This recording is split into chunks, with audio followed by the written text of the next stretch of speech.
Nah, jadi pada pembahasan trigonometri part sebelumnya, jadi gue udah bahas tentang ini ya, perbandingan trigonometri di berbagai kuadran. Nah, sekarang pada video kali ini gue mau fokus sama satu hal. Jadi gini, jadi ada segitiga ya. Ini gue review aja. Jadi kalau misalkan ini A, ini B, ini C ya. Terus ini ada alfanya, ya. Berarti apa? Definisi sin alfa. Yaudah, depan per miring ya. Depan per miring sehingga kita dapatnya sin alfa adalah A per C gitu ya. Kalau cos dari alfa, yaudah. Berarti cos alfa apa? Bawah sudut ya, atau biasanya orang sebutnya samping gitu ya, dibagi miring.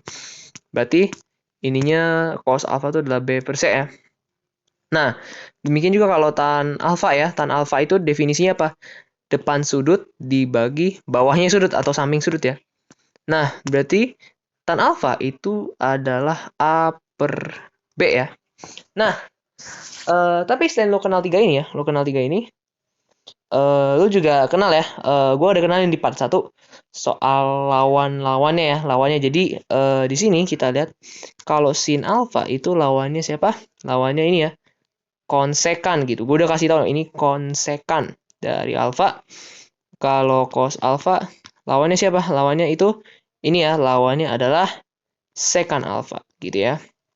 Kalau tangan dari alfa, tangan dari alfa lawannya adalah kotangan alfa gitu ya. Dimana konsekan ini apa nih? Udah, konsekan tuh kan lawannya sin. Kalau sin tadi A per C, berarti kebalikan ya. Kebalik, konsekan tuh C per A gitu. Kalau misalkan cos alfa lawannya sekan alfa. Sekan alfa tadi cos alfa kan B per C ya. Berarti sekan alfa yaudah B per C dibalik jadinya C per B gitu. Nah, kalau misalkan kotangan dari alfa lawannya si tan alfa ya. Tan alfa tadi A per B ya. A per B, maka yaudah kotangan lawannya A per B dibalik B per A. Gitu ya. Nanti kita akan menemukan, dari sini kita akan menemukan suatu hubungan. Nanti yang hubungan ini merupakan sebuah persamaan gitu ya. Persamaan. Nah, maksudnya apa nih? Oke, jadi langsung aja ke intinya. Jadi kita lihat nih ya. Contoh gue mau kotakin yang ini dulu ya. Sin alfa sama konsekan alfa. Ya, coba sin alfa tadi apa? Depan bagi miring ya. Depan bagi miring. Itu dimana sin alfa tuh A per C ya. Jadi A per C itu sama dengan ini ya. Sama dengan ini lagi. Maksudnya gini. Tadi kan A per C sin alfa. Nah, konsekan alfa itu C per A. Nah, gimana caranya kita perbaiki nih C per A supaya jadi A per C gitu kan. Nah, dengan cara gini ya. Ini sifatnya bisa kita ubah jadi begini. 1. Jadi kan 1 per C per A gitu ya. Jadi misalkan kalau ada pecahan 3 per 5 ya. Itu kalau itu samanya gini. 1 dibagi oleh 5 per 3. Karena kan prinsipnya kan 1 dikali 3 per 5 ya. Nah, ini kan sama kayak gini kan. Nah, itu juga prinsip yang pengen gue pakai di sini. Nah, oke. Jadi langsung aja intinya. Mana ya? Oke, jadi A per C sama dengan 1 per C per A. Ya, nanti A per C juga ininya gitu. A per C tadi siapa? Sin alfa gitu ya. Ternyata sin alfa itu senilai dengan ini ya. 1 per C per A. Jadi adalah 1 per konsekan dari alfa gitu. Nah, ini nih. Kita ketemu. Gimana kalau cos alfa? Yaudah, cos kan kebalikan ya. Kalau kebalikan berbanding terbalik gitu. Jadi nilai mereka berkebalikan. Tapi ya tadi gue bilang ya menunjukkan persamaan gitu ya. Ya, berarti konsekan cos alfa itu sama dengan 1 per sekan dari alfa. Ya sama, nanti kalau sekannya dibalik ke atas nantinya jadi cos gitu ya. Nah, nanti juga tangan sama. Nah, itu nanti tangan juga sama dengan 1 per kotangan dari alfa. Nah, ini semua ya, sin ini merupakan salah satu yang namanya kita kenal identitas gitu. Identitas dari trigonometri gitu ya. Nah, cuman masalahnya ini masih merupakan namanya identitas trigonometri kebalikan namanya. Kebalik namanya juga sin sama ini, cos sama ini ya. Nah, gimana kalau gini? Apa namanya? Gua kan udah jelasin ya kalau misalkan tan alfa pada part 1 ya, itu sama aja apa tadi? Sin alfa per cos alfa. Ya kalau nggak percaya buktiin aja tan alfa kan tadi A per B ya. Jadi kan kalau misalkan sin dibagi cos B per C ya. Yaudah C-nya kan naik ke atas, B-nya ke bawah, nanti coret-coret gitu kan. Nanti dapatnya A per B. Kalau nggak percaya buktiin aja gitu ya. Nah, yaudah. Berarti kalau misalkan kotangan dari alfa, coba kotangan tadi kan kebalikannya, berarti 1 per tan alfa. Kita ganti nih ya dengan sin alfa per cos alfa. Dah, berarti cosnya naik nih. Sehingga kita dapat ya, kotangan dari alfa itu adalah yang sin jadi cos, yang cos jadi sin gitu ya. Nah, ternyata cos alfa per sin alfa. Inilah kebalikan ya, identitas kebalikan dari tangan sama kotangan. Nah, tapi ada satu lagi nih yang spesial banget. Kali ini gua akan praktekin ya, maksudnya terapin identitas trigonometri ya. Identitas, gue tulis ini identitas kok in lagi ya kan. Coba. Jadi sini identitas itu pada teorema Pitagoras gitu ya. Pada Pitagoras. Ya. Kalian ingat ya, pasti Pitagoras dari dulu kan udah belajar tentang Pitagoras ya kan. Oke, jadi langsung aja ya. Jadi misalkan gua punya segitiga ya. Jadi segitiga siku-siku ya, BTW ini siku-siku, di sini siku-siku. Di sini adalah alfanya. Kita pakai segitiga sama, ini A, ini B, ini C. Nah, coba kali ini gua akan tunjukin ke kalian 3 pembuktian identitas dari trigonometri terkait dengan Pitagoras. Jadi ada 3 nanti yang kita dapat ya.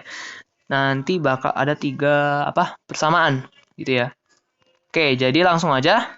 Oke, jadi pada perlakuan yang pertama, gue kasih Romawi 1. Ya, jadi kita pakai bikin kecil, versi kecil aja ya. Jadi ini A, ini B, ini C, ini alfanya nih ya. Kecil banget ya. Oke. Ntar gue benerin dulu. Set. Di sini alfanya. Nah, oke. Jadi kalian ingat ya, kalau misalkan pada segitiga ini berlaku teorema Pitagorasnya A kuadrat ditambah B kuadrat sama dengan C kuadrat. Oke? Nah, coba apa yang terjadi kalau misalkan kedua ruas ini, kiri sama kanan ini, gua bagi dengan apa ya? C kuadrat dulu deh. C kuadrat dulu. Nah, berarti kan nanti kan A kuadrat dibagi C kuadrat jadinya apa ya? A kuadrat per C kuadrat gitu ya. A kuadrat per C kuadrat ya, ditambah yaudah ini kan sama, berarti kan B kuadrat per C kuadrat ya. Yaudah, sama dengan yaudah C kuadrat bagi C kuadrat, bagi sesamanya sendiri hasilnya berapa? Hasilnya 1 gitu ya, 1. Nah, lalu di sini kita lihat nih A kuadrat per C kuadrat itu sama aja A per C di kuadrat ini kan. Itu sifat ini ya. Sifat apa? Dikeluarin itu kuadratnya. Ditambah dengan B per C kuadrat. Ya, dikeluarin lagi sama dengan 1. Nah, di sini kita lihat ternyata A per C kuadrat itu siapa? A per C itu siapa? A per C. Ingat ya, depan bagi miring. Siapa? Sinus kan? Sinus dari alfa. Ini alfanya gitu ya. Nah, sehingga kita dapat kalau di sini sin, tapi ingat ya, ini sinnya dikuadrat ini, sinnya kan dikuadratin ya. Berarti ini sinnya sin alfa tapi yang versi kuadrat gitu ya. Ditambah dengan apa namanya? B per C. B per C siapa? Bawah per miring. Siapa nih bawah per miring? Oh ya udah, bawah per miring itu adalah cos, tapi cosnya dikuadratin gitu ya. Sehingga kita dapat berarti ini cos alfa dikuadratin ini. Cos alfanya dikuadratin itu sama dengan 1. Nah, sehingga tapi sih kita dapatnya gini, biasanya kalau sin suatu trigonometri dikuadratin itu bukan begini, tapi formatnya gini, sin kuadrat alfa. Sebenarnya sama aja sin alfa kali sin alfa atau sin alfa kuadrat gitu ya. Ditambah dengan cos kuadrat alfa itu adalah 1. Nah, kita ketemu persamaan yang pertama gitu ya. Jadi ini yang pertama, jadi sin kuadrat alfa tambah cos kuadrat alfa adalah 1. Next. Oke, gimana kalau misalkan perlakuan yang kedua ya? Dengan segitiga yang sama, dengan segitiga yang sama, jadi gue gambar ini segitiga, ini alfa, ini A, ini B, ini C ya. Oke, gimana kalau misalkan A kuadrat ditambah B kuadrat sama dengan C kuadrat ya? Ini ya teorema Pitagoras. Gimana? Tadi kan gue udah bagi C kuadrat, sekarang gimana kalau gue bagi dengan A kuadrat deh? Oke, berarti otomatis nih A kuadrat bagi A kuadrat bagi sesamanya adalah 1 gitu ya. 1. Sedangkan nih B kuadrat bagi A kuadrat. Ya udah, berarti ditambah di sini tambah ya udah ditambah berarti ini ya B kuadrat per A kuadrat ya. Nah, yaudah berarti sama dengan berarti ini juga C kuadrat per A kuadrat. Oke. Kita pindah ke sini. Nah, berarti yaudah ini 1 ditambah. Nah, ini bisa dikeluarin ya. B kuadrat per A kuadrat kita bisa keluarin. Jadi B per A dikuadratin gitu. Sama dengan yaudah C per A dikuadratin. Nah, C per A dikuadratin. Lihat ya di sini. B per A ini siapa? Yaudah, B per A itu B dibagi C. B dibagi C lagi. B per A, sorry. B per A itu ini ya. B dibagi A ya, sorry. Bawah dibagi ini. Apa ini? Oh, ternyata apa namanya? B per A ini kebalikannya dari tangan ya. Karena kan tangan tuh kan A dibagi B. Ya kan? Siapa nih B per A? Lawan katanya tangan siapa tadi musuhnya tangan? Kotangan gitu ya, kotangan. Jadi 1 ditambah gua tulisin ya. Jadi 1 ditambah kotangan. Tapi ingat ya, ingat formatnya dikuadratin. Kuadrat alfa sama dengan yaudah, kita lihat nih ya. Ini A ya, gue lupa. Jadi B per A kan bawah ini. Oke, C per A sekarang. C per A. Siapa nih? C per A. Berarti C per A ini lawan katanya sini ya. Sini itu kan A per C. Berarti sini itu siapa?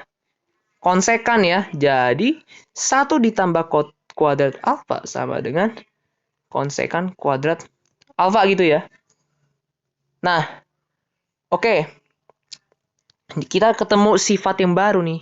Ini yang kedua. Ternyata hubungannya antara kuadrat alfa sama kosekan kuadrat alfa tuh gini ya. Jadi 1 tambah kontangan kuadrat alfa sama dengan konsekan kuadrat alfa gitu ya. Oke, gimana kalau yang terakhir? Perlakuan yang ketiga nih. Perlakuan yang ketiga pakai segitiga yang sama lagi ya. Oke, gue cepet aja langsung ini alfa, ini A, B, C. Oke, dengan teorema Pythagoras A kuadrat tambah B kuadrat sama dengan C kuadrat ya. Oke, tadi dibagi C udah dibagi A, udah sekarang tinggal dibagi B ya, berarti. Oke, apa yang terjadi kalau ini dibagi B kuadrat gitu ya. Berarti A kuadrat dibagi B kuadrat tuh A kuadrat per B kuadrat ya. Dah, berarti teman bagi teman habis ya. Di 1 ya, oh habis lagi. Oke, ditambah 1 sama dengan udah C kuadrat per B kuadrat, berarti C kuadrat per B kuadrat ya. Dah, sehingga kita dapat.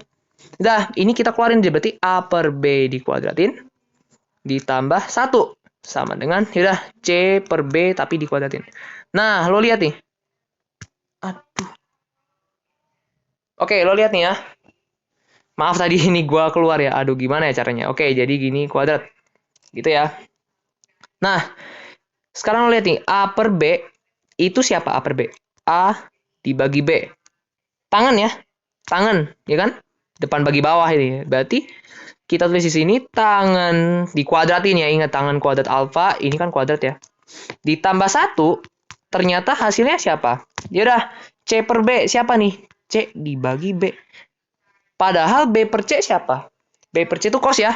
Lawannya cos tadi siapa? Sekan gitu ya. Jadi ini tan kuadrat alfa tambah 1 itu adalah sekan kuadrat alfa. Gitu ya. Nah, inilah kita ketemu sifat yang ketiga ya. Jadi gua tulis kesimpulan ya.